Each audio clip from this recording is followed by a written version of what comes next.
حضرت ابو بکر صدیق کا کمال یہ ہے کہ میرے نبی کریم علیہ السلام نے نا ان کی شان ایک الگ انداز میں بیان فرمائی، الگ انداز میں۔ محبوب فرمانے لگے میں نے جس کے سامنے بھی دین پیش کیا اس نے دلیل مانگی۔ بات آپ کو بتاؤں، یہ میری بات یاد رکھنا، اس کو کبھی نہ بھلانا۔ جو اپنوں سے دلیل مانگتا ہے نا وہ اپنا ہوتا ہی نہیں۔ اپنوں سے دلیل مانگ لی اس نے، بغیر دلیل کے، بغیر حیل و حجت کے۔ یہ ایک بات ہے، میں اس کو سمجھاؤں گا نہیں، نہ کھولوں گا، بس کہہ کے گزر جاؤں گا۔ اس کو سمجھ لیں اگر آپ کی سمجھ میں آئے تو۔ جس نے اپنوں سے دلیل مانگی نا، جس نے وضاحت مانگی، جس نے ثبوت مانگا، وہ اپنا تھا ہی نہیں، تو کیا ضرورت پڑی تھی کہ وہ دلیل مانگتا، وضاحت پوچھتا۔ حضرت نجم الدین کبریٰ رحمۃ اللہ علیہ کے مرید تھے حضرت امام فخر الدین رازی، اتنے بڑے امام ہو کے ایک فقیر کے غلام تھے۔ تو فرماتے ہیں آخری وقت آیا تو شیطان آ گیا، میں اس کو کہتا تھا رب ہے، تو شیطان بھی تو بڑا عالم ہے نا، تو وہ دلیل توڑ دیتا تھا۔ فرماتے میں نے 360 دلیلیں دی، اس نے ساری توڑ دی۔ تو پھر میں نے اپنے شیخ کی طرف توجہ کی، میں نے کہا حضور کو نظر کرم فرمائے۔ تو شیخ نجم الدین کبریٰ فرمانے لگے اس بے ایمان کو کہہ دے میں اپنے رب کو بغیر کسی دلیل کے رب مانتا ہوں، دلیل کی ضرورت ہی نہیں، بس میرا رب ہے تو رب ہے، ختم ہو گئی بات۔ نبی رحمت علیہ السلام فرمانے لگے میں نے جس کے سامنے بھی دین پیش کیا اس نے دلیل مانگی، فرمایا یہ واحد میرا ابو بکر صدیق ہے۔ میں نے اسے کہا ہے کلمہ پڑھ لو، اس نے دلیل مانگی نہیں، فوراً ہی کلمہ پڑھ کے مسلمان ہو گئے۔ کوئی دلیل نہیں، کوئی معجزہ نہیں، کوئی طلب نہیں، کوئی شے نہیں۔ ساری زندگی مطمئن ہی نہیں ہو پائے لوگ، ساری زندگی اطمینان ہی نہیں ہو سکا۔ اس کو بھی سنا، اس کو بھی سنا، اس سے بھی سوال پوچھا، اس سے بھی پوچھا۔ بھئی تو نہیں، تو مطمئن ہونا نہیں چاہتا، تو بحث کرنے کے لیے علم سیکھ رہا ہے، اس نے عمل کرنے کے لیے سیکھنا ہوتا ہے، اس کو تو ایک حرف ہی بڑا کافی ہوتا ہے، تو ایک لفظ کی ضرورت ہوتی ہے، ایک جملے میں ساری زندگی لوگ گزار دیتے ہیں۔ حضرت ابو بکر صدیق رضی اللہ تعالیٰ عنہ نے بحث والا دروازہ نہیں کھولا، حضور نے کہا کلمہ پڑھو تو انہوں نے کلمہ پڑھا اور مسلمان ہو گئے۔ کوئی دلیل، کوئی وضاحت، کسی چیز کی کوئی حاجت، ختم ہو گئی بات۔ اصل مسئلہ پتہ کیا ہے، جو لوگ سوچ سمجھ کے چلتے ہیں نا، تو سوچ کتنی ہے انسان کی، وہ کتنا کام دے گی۔ یہ جو وارفتگی ہوتی ہے نا، یہ جو محبت ہوتی ہے، یہ جو پیار ہوتا ہے، یہ زندگی کو آسان کر دیتا ہے۔ سوچنے سمجھنے کے دائروں سے آدمی نکل جاتا ہے، اس کا کام وہ کہتا ہے کہ میں نے سوچنا نہیں، میں نے ماننا ہے، میں نے رب رسول کی ذات کے بارے میں سوچنا نہیں، میں نے ماننا ہے۔ تو ماننے والے لوگ جو ہوتے ہیں وہ فائدے میں ہوتے ہیں، تو عمل کر رہے ہیں، بات مانی، عمل کیا۔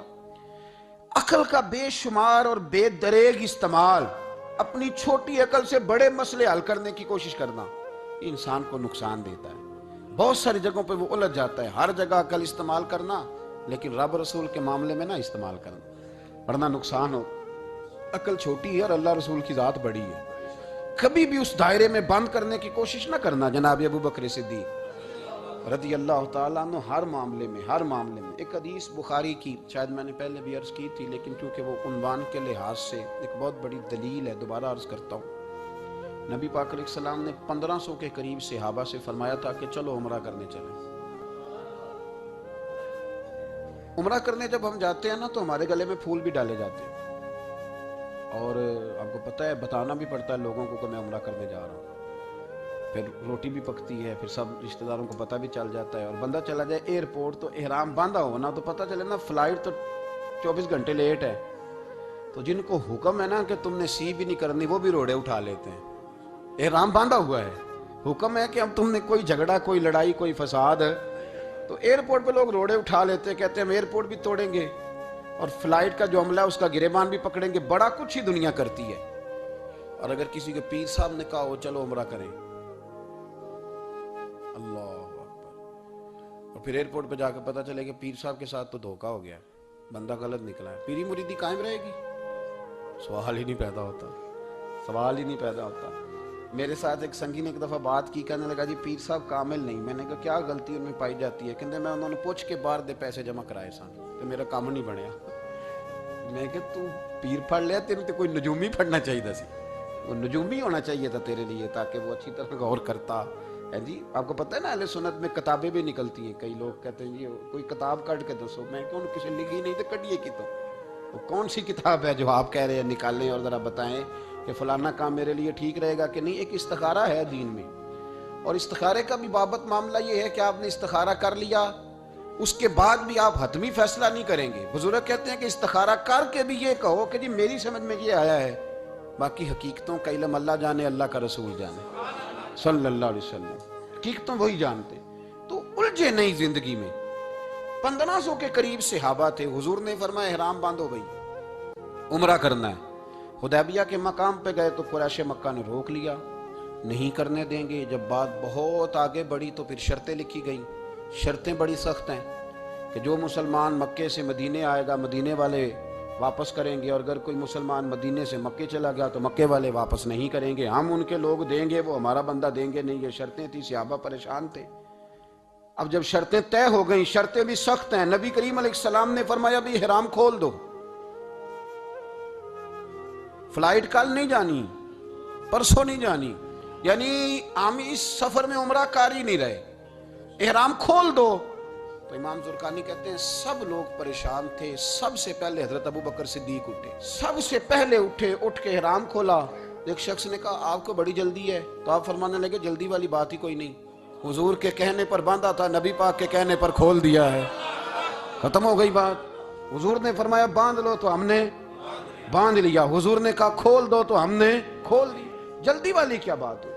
صحیح بخاری کے لفظ ہیں، حضرت عمر کہتے ہیں کہ میری سمجھ میں بات نہیں آتی تھی، دب کے صلح کیوں کریں؟ ہم تو 313 تھے، تو ہم نے بدر میں ان کو بھگا دیا تھا، اب تو ہم 1500 ہیں، تو ہم ان سے قتال کریں گے، لڑائی کریں گے، جنگ ہوگی۔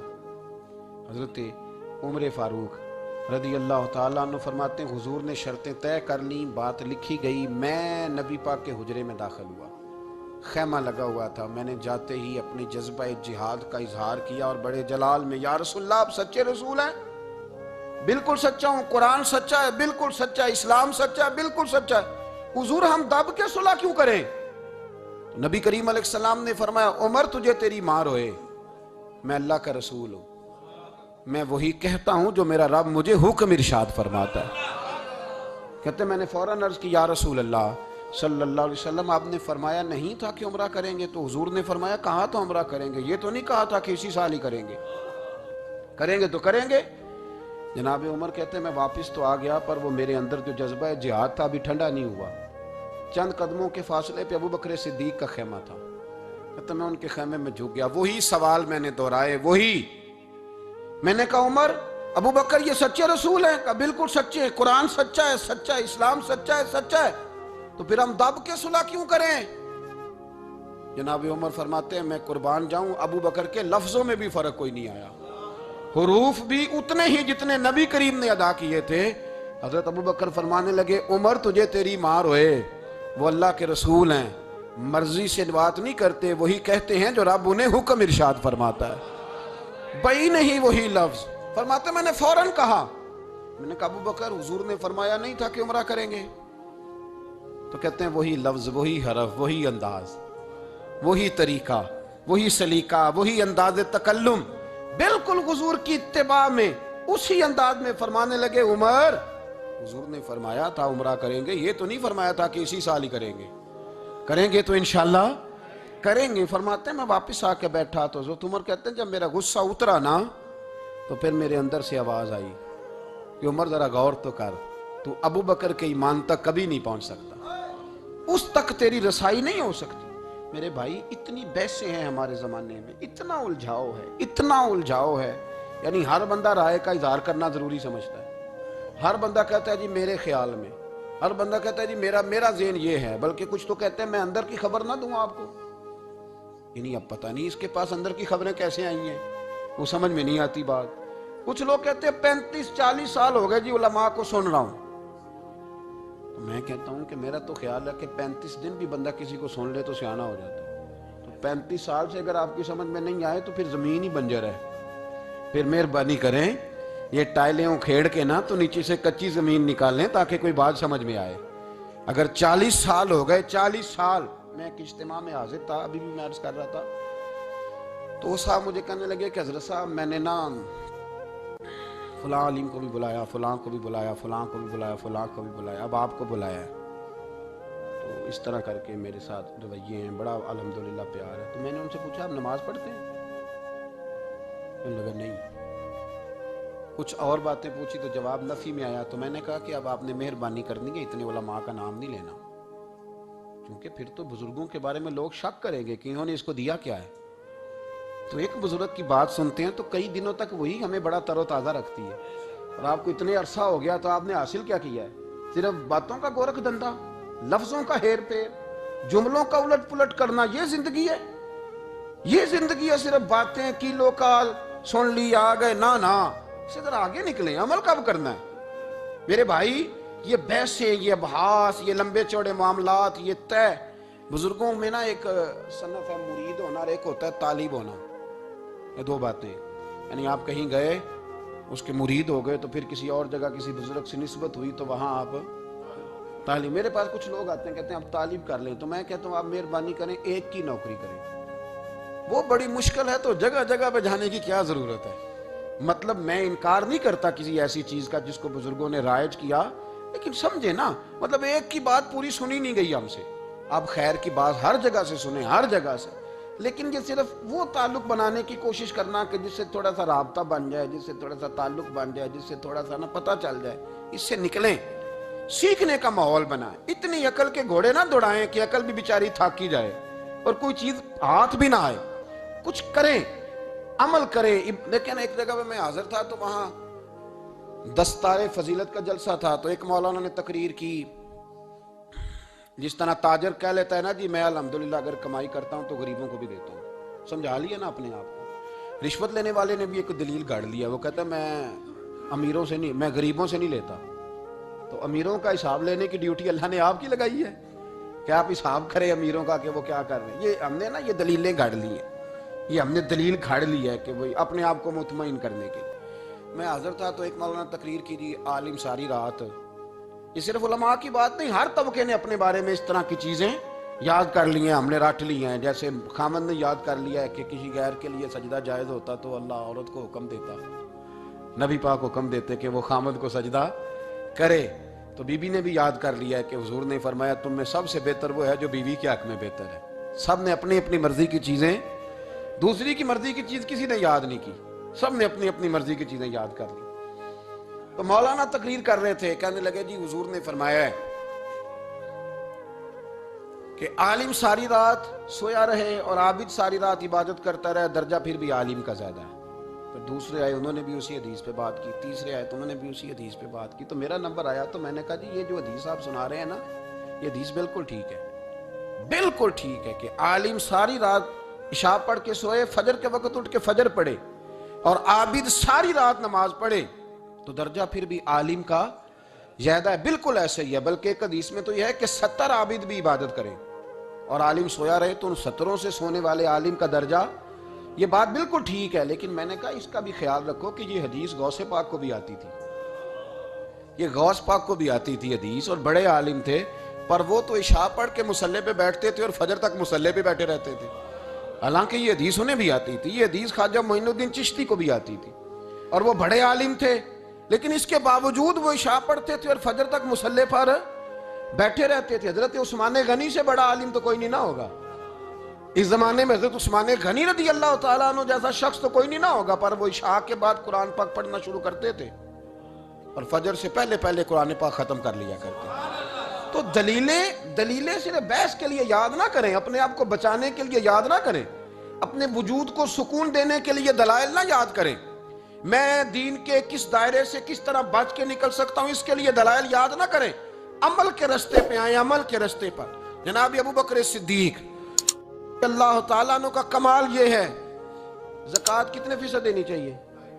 چلے اللہ تعالیٰ شکر ہے 3-4 لوگوں کو تو پتہ ہی ہے، باقی بھی ان سے سن کے یاد کر لیں. کتنے فیصد ہے؟ اللہ آپ کو خوش رکھے. اب کچھ اور نے بھی پروگرام بنا لے. کتنی جی؟ چلو اب ٹھیک ہو. 2.5% ہے نا جی. آپ یقین کریں کسی تاجر سے آپ بات کر کے دیکھ لیں، 6 گھنٹے مناظرے کے بعد وہ مانتا ہے کہ 2.5% دوں گا میں صحیح کہہ رہا ہوں آپ. وہ کہتے ہیں جی وہ تو ٹھیک ہے لیکن کچھ قرضہ بھی ہے، 2.5% زکوٰۃ ہے وہ تو ٹھیک ہے لیکن ہو سکتا ہے میری بہن بھی حصہ مانگ ہی لے، پیسوں میں سے اس کا بھی نکل، کیونکہ پروگرام نہیں نا جی، ارادہ نہیں. زکوٰۃ 2.5% ہے تو کہتے ہیں جی وہ نا میں نے تولا ہے سونا پورا نہیں بنتا ابھی، وہ تھوڑی سی کمی ہے. یہ اس وقت دلائل ہیں، اس وقت ابحاث ہیں جب دینے کا پروگرام ہے. اور تاجروں نے اب ایک نیا سلسلہ شروع کی، کہتے تھوڑی تھوڑی سارا سال ہی دیتا رہتا ہوں، تھوڑی تھوڑی کر کے. آپ نے جس سے 5 کروڑ روپیہ لینا ہو وہ اگر کہے کہ 10,000 مہینے کا لے لو، لے لیتے ہو؟ ہمارے فقہاء نے تو یہ لکھا ہے کہ جب زکوٰۃ دو نا تو ایک آدمی کو ساری دو. حضرت عمر بن عبدالعزیز رحمۃ اللہ علیہ کے زمانے میں ایک آدمی کو لوگوں نے زکوٰۃ دی تو اتنی دے دی کہ اگلے سال وہ خود زکوٰۃ دے رہا تھا. بہت بڑا کاروبار اس نے سٹارٹ کر لیا تھا. معیار نہیں ہے نا جی تھوڑی تھوڑی دیتا رہتا ہوں. کئی لوگ ایسا کرتے ہیں کہ دکان میں جو پرانی چیزیں ہوتی ہیں وہ زکوٰۃ کے دور پہ دینی شروع کر دیتے ہیں. جو مال نہیں بیک رہا اس کو زکوٰۃ بنا دو. کیوں؟ دینے کا پروگرام نہیں. حضرت ابو بکر صدیق رضی اللہ، ذرا زندگی دیکھو. کہتے ہیں جس دن کلمہ پڑا 40,000 دینار تھے، اور کلمہ پڑے ابھی مجھے چند مہینے گزرے تھے، سارے مصطفیٰ کے قدموں پہ قربان کر دیے. پھر مال کمایا، پھر 4,000 دینار تھے. 4,000 جس دن ہجرت کے لیے نکلا 4,000 تھے. انہیں بھی پتا تھا 2.5% دینا چاہیے.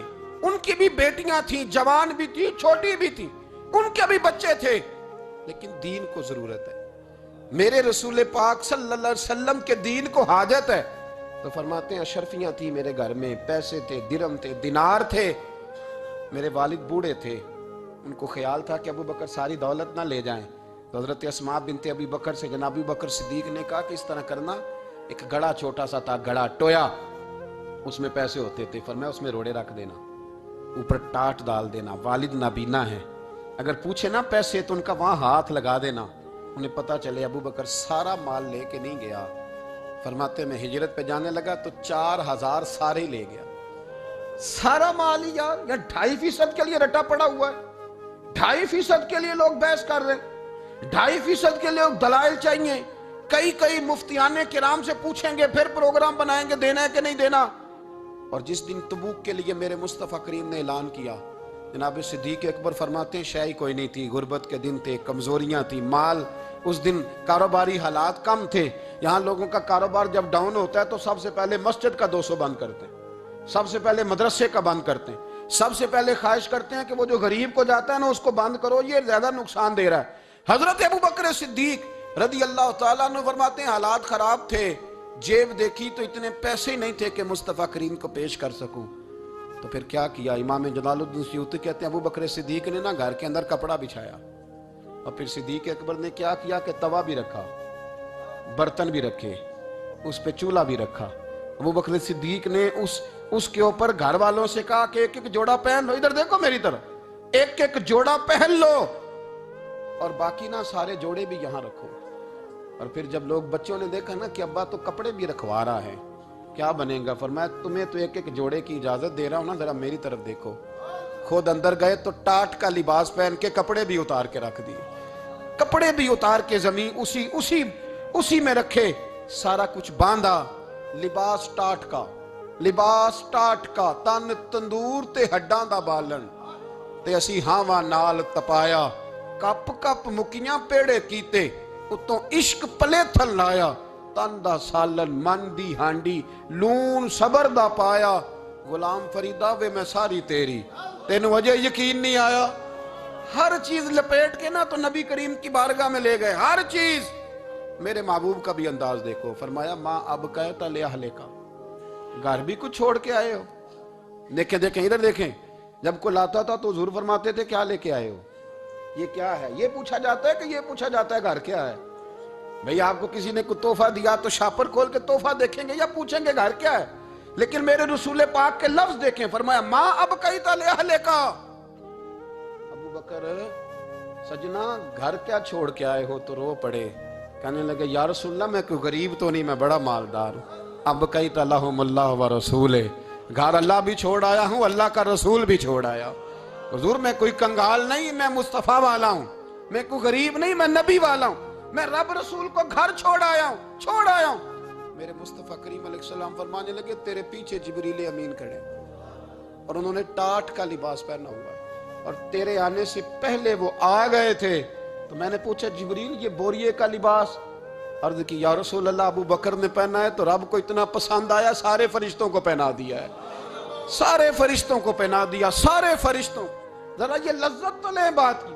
جب 2.5% پہ جھگڑا ہوتا ہے نا تو پھر نماز میں مزہ نہیں آتا. جب تو 2.5% پہ بھی اڑا رہتا ہے نا پھر درود و سلام پڑھتے پڑھتے طبیعت معاذ اللہ پریشان ہوتی ہے. جب الجھے ہوئے ہیں نا الجھے ہوئے پھر مسائل اور ہیں. پھر میرے محبوب کریم بولے, میں ابو بکر رب کریم نے ایک پیغام بھی بھیجا ہے. یا رسول اللہ وہ کیا؟ فرمایا رب فرماتا ہے کہ ابو بکر سے پوچھ کے بتائیں کہ اس حال میں وہ رب سے راضی ہے کہ ناراض ہے. یہاں اقبال بولے, کہنے لگے خودی کو کر بلند اتنا, خودی کو کر, یہ وہ درجہ ہے, یہ وہ مقام ہے, خودی کو کر بلند اتنا کہ ہر تقدیر سے پہلے پھر خدا بندے سے خود پوچھے بتا تیری رضا کیا ہے. فرمایا رب پوچھتا ہے آپ راضی ہیں کہ ناراض ہیں. تو پھر ابو بکر صدیق بھی کھول کے روئے, کہا یا رسول اللہ میں کل بھی اپنے رب سے بڑا ہی راضی تھا, میں آج بھی اپنے رب سے بڑا ہی راضی ہوں. یہاں لوگ لے کے بھی نہیں راضی ہوتے, ابو بکر سارا کچھ دے کے بڑے ہی راضی ہیں, سارا کچھ دے کے. شریعت کا قاعدہ ہے کہ سارا مال آپ اللہ کے رستے میں نہیں دے سکتے, قانون شریعت ہے. حضرت ابی بن کعب نے کہا تھا یا رسول اللہ سارا دینا, فرمایا نام بھائی چوتھا حصہ دے, 3 حصے بچوں کو دے. حضرت ابو لبابہ نے کہا تھا میں اس پر دلائل دے سکتا ہوں, احادیث موجود ہیں, حضور سارا مال دینا, فرمایا نام بھائی چوتھا حصہ دے, 3 حصے بچوں کو دے. حضرت سعد بن ابی وقاص نے کہا تھا یا رسول اللہ صلی اللہ علیہ وسلم میری ایک ہی بیٹی ہے, سارا اللہ کے رستے میں دیتا ہوں. فرمایا نہ, 3 حصے بیٹی کو, چوتھا حصہ دے. تیرے بچے لوگوں کے ہاتھ دیکھے میں گوارا نہیں کرتا. ان سے کہا کہ چوتھا حصہ دو تب قبول کروں گا. ابو بکر صدیق سے فرمایا تو سارے لے آ, تیرا سارا ہی قبول ہے, تو سارے لے آ تیرا. اور ایک لفظ حدیث میں ایسا ہے آپ یقین کریں, غلام ہوں کسی فقیر کا, تو جب میں اس کو پڑھتا ہوں نا تو آپے سے بات باہر نکل جاتی ہے. حضور کا ایک فرمان ہے, جب اس پر توجہ آتی ہے نا تو مطلب یہ کہ لفظ جو ہے نا وہ ٹوٹ جاتے ہیں, بکھر جاتے ہیں, اور دل کہتا ہے کہ نہیں یہ جو ہے نا یہ معراج ہے, یہ اصل ہے, یہ حقیقت ہے. وہ ترمذی کے لفظ ہے پر آپ یقین کریں کہ لگتا یہ ہے کہ دنیا محبت ساری سمٹ گئی اس میں. نبی کریم علیہ السلام فرمانے لگے مجھے کسی کے مال نے اتنا نفع ہی نہیں دیا جتنا ابو بکر صدیق کے مال نے دیا. اور پھر اگلے لفظ ایسے ہیں کہ روح وجد کرتی ہے. میرے کریم محبوب فرمانے لگے جس کا بھی مال آیا میں نے بیگانہ سمجھ کے خرچ کیا ہے, اور جب ابو بکر کا آیا ہے تو میں نے اپنا سمجھ کے خرچ کیا ہے, میں نے اپنا سمجھ کے. مجھے پتا ہے یہ شکوہ نہیں کرے گا, یہ شکایت, یعنی اس کو سارا بھی تروڑ مروڑ لوں گا تو اس کے لفظوں پر کبھی حرف. اور یار کچھ لوگ ہوتے ہیں, کچھ ہوتے ہیں جو 10 دیتے ہیں تو 20 جگہ بتاتے ہیں, جو کھانا کھلاتے ہیں تو ذکر کرتے ہیں, پر میں اس کا مال میرا مال ہے, میرا, اس کو سارا توڑ کے کھا بھی جائیں گے تو یہ شکوہ نہیں کرے گا, یہ سارا میرا اپنا ہے. حضرت ابو بکر صدیق فوراً بول پڑے, عرض کی حضور جب میں آپ کا ہوں تو مال بھی تو آپ کا ہی ہے نا. یا رسول اللہ جب میں نے اپنا آپ نہیں بچا کے رکھا تو پھر مال. حضرت مولانا معین الواعظ کاشفی نے لکھا ہے, اچھا کئی دفعہ ایسے ہوتا ہے میں بات کوئی اور بیان کرنا چاہتا ہوں تو شروع معاملہ کسی اور طرف نکل جاتا ہے. مولانا معین الواعظ کاشفی نے لکھا ہے کہ وہ جو سانپ تھا نا غار ثور میں, وہ 600 سال سے بیٹھا ہوا تھا. حضرت عیسیٰ علیہ السلام ایک دن پڑھ رہے تھے انجیل, تو آپ نے نبی پاک کا تذکرہ پڑھا, اس سانپ نے سن لیا. تو حضرت عیسیٰ سے کہنے لگا حضور یہ بتائیں کہ وہ نبی پاک ملیں گے کہاں؟ تو حضرت عیسیٰ فرمانے لگے کہ مکے میں آئیں گے اور مدینے میں رہیں گے. تو کہا ملاقات کیسے ہو سکتی ہے؟ فرمایا چلا جاؤ مکے. تو وہ سانپ 600 سال غار ثور میں, اس نے 70 جگہ پہ سوراخ کیے. کتنے سال بیٹھا رہا؟ بول کے بتائیے. آپ 6 گھنٹے بیٹھ کے دکھائیں, سوال ہی نہیں پیدا ہوتا. ہم بڑے کمزور ہو گئے, ہمارے لیے معاملہ بڑا اور طرح کا ہے. ہماری مرضی کا کوئی بات کرے تو ہم اس سے راضی ہیں. انتظار کرنا اور یہ سارے کام کرنا یہ تو بڑا مشکل معاملہ ہے, یہ تو بڑی عجیب سی کیفیت ہے. میرے صاحب رحمۃ اللہ تعالیٰ علیہ 2015 میں کراچی تشریف لائے. میں اپنے ایک سنگی کو لے کے پہنچ گیا, چھوٹا موٹا مولوی میں بھی ہوں. صبح میں 7 بجے کے 8 بجے ہم وہاں پہنچ گئے. حضرت آرام فرما رہے تھے, نمازیں انہوں نے اندر ادا فرمائی ساری. ظہر بھی ہوئی, پھر عصر بھی ہوئی, پھر مغرب بھی ہوئی, پھر عشاء بھی ہوئی. عشاء کے بعد وہ سنگی ہم سے کہنے لگے کہ آپ کتنا انتظار کریں گے؟ تو میں نے کہا کہ انتظار تو کرتا ہے بڑا آدمی, بڑے لوگ انتظار کرتے ہیں, تو چھوٹے لوگ تو اطاعت کرتے ہیں, ہم چھوٹے ہیں تو ان کی مہربانی ہے. اگر زیارت ہو جائے تو تب بھی ٹھیک ہے, اگر وہ کہیں نہیں ملنا میرے سنگی ساتھ موجود تھے، صبح سے گئے اور عشاء کے بعد کا وقت آ گیا، نہیں انہوں نے ملنا تو پھر بھی ٹھیک، وہ ہس بولے تے دی مہربانی، نہیں تے اساں تے لاڑ ہی لڑاؤنے نے، اس کی مہربانی ہے، اگر بات ہو جائے تو ٹھیک ہے، ورنہ کوئی معاملہ نہیں۔ تو عشاء کی نماز کے بعد انہوں نے ہمیں یہ کہا کہ پیغام آیا ہے کہ محفل میں جہاں حضرت جا رہے ہیں وہیں ملاقات ہوگی۔ تو ہم نے کہا یہ بھی بڑی نعمت ہے، جلوہ دیکھنا بھی بہت بڑی سعادت ہے، اس لیے کہ ہمیں پتہ ہے کہ وہ کیفیت کیا ہے، وہ رنگ کیا ہے، ان کا انداز کیا ہے۔ پیچھے جا کے بیٹھ گئے تو پھر ان کا حکم آیا کہ اس کو ذرا آگے آئے۔ جب میں اسٹیج پہ گیا تو فرمانے لگے مجھے سویرے ہی پتا تھا آپ آ گئے، کوئی ارج نہیں، اتنا کوئی انتظار تو بندہ کر ہی لیتا ہے۔ اب یقین کریں وہ دن کی جو لذت ہے نا وہ آج تک گئی نہیں طبیعت سے، وہ سرور گیا نہیں۔ کبھی کبھی سوچتا ہوں کہ اس سے ڈبل بھی انتظار کبھی ہو جائے پر ایک دفعہ زیارت پھر نصیب ہو جائے، کبھی کبھی یہ سوچتا ہوں۔ 600 سال وہ سام بیٹھا رہا، 600 سال، 600 سال، اور 70 اس نے سوراخ کیے غار ثور میں، لیکن وہ بھی عاشق تھا نا۔ اور یہاں معاملہ یہ تھا کہ ابوبکر صدیق دعا مانگ کے گئے تھے کہ میں نے کسی کو موقع نہیں دینا، ایک میں ہوں گا دوسرا میرا یار ہوگا۔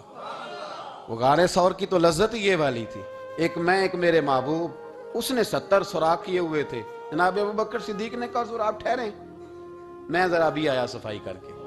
تو نبی کریم علیہ السلام رکے تو حضرت ابوبکر صدیق نے کہیں پگڑی پھاڑ کے رکھی، کہیں چادر پھاڑ کے رکھی، اتنے سوراخ بند کیے تو جو ایک رہ گیا وہاں ایڑی رکھ دی۔ تو اب وہ سام بھی شکوہ کرنے لگا کہ یار تو بھی کوئی نرالا ہی عاشق ہے کہ میں نے تو کسر ہی کوئی نہیں چھوڑی تھی، 70 سوراخ کیے تھے اور تو نے بھی کمال ہی کر دی ہے، یہ سارے ہی بند کر دیے، جو بچ گیا اس پہ ایڑی رکھ دی۔ اس نے پتہ نہیں کتنے ڈنگ مارے۔ سام کا جب ڈنگ لگتا ہے تو وجود میں بہت زیادہ گرمی پیدا ہوتی ہے، گرمی۔ حضرت ابوبکر صدیق کے بارے میں ہمارے شارحین نے لکھا روئے نہیں، وجود اتنا گرم ہوا کہ آنسو ٹپک پڑے۔ نبی کریم صلی اللہ علیہ وسلم نے فرمایا ہٹا نہ ذرا پیر، پھر انہوں نے ہٹایا تو میرے مصطفیٰ میں لعاب دہن لگایا۔ مولا معین الواعظ کاشفی رحمت اللہ علیہ فرماتے ہیں کہ جب انہوں نے قدم ہٹایا نا تو پھر وہ سانپ باہر نکلا، اپنا سر نکالا اور کھڑا ہو کے حضور کا دیدار کرنے لگا۔ تو نبی کریم نے فرمایا تیرا کام ہو گیا، اب تو جا، مجھے اور ابو بکر کو رہنے دے۔ وہ نکل گیا۔ یہ کیفیات ہے، یہ محبت ہے، یہ وارفتگی ہے، یہ سوز ہے، یہ درد ہے۔ یارو یہ میں کہا کرتا ہوں کہ یہ چیز جینے کا بھی مزہ دیتی ہے، مرنے کا بھی مزہ آتا ہے، مرنے کا بھی مزہ، سرور آتا ہے انسان اس میں جب یہ کیفیات شامل ہوتی ہے نا، رنگ اور ہوتا ہے، درد اور ہوتا ہے، ذائقہ اور ہوتا ہے، کیفیت اور ہوتی ہے، پھر کوئی شوق نہیں رہتا اعلیٰ کپڑوں کا، بڑی گاڑی کا، لمبے چوڑے معاملات کا۔ پھر تو انسان ڈھونڈتا پھرتا ہے کوئی مجھے محبوب کی بات سنائے، کوئی اس کی شان میں کوئی شعر سنائے، کوئی اس کا ذکر سنائے، کوئی مل جائے نا کبھی کہ میرے تار چھیڑ دے، کوئی ملے، کوئی بات کرے، کوئی ذکر کرے۔ پھر انسان ڈھونڈتا پھرتا ہے ان لفظوں کو، ان لوگوں کو جو پکڑ کے دروازہ رسول صلی اللہ علیہ وسلم کی بارگاہ تک لے جائیں۔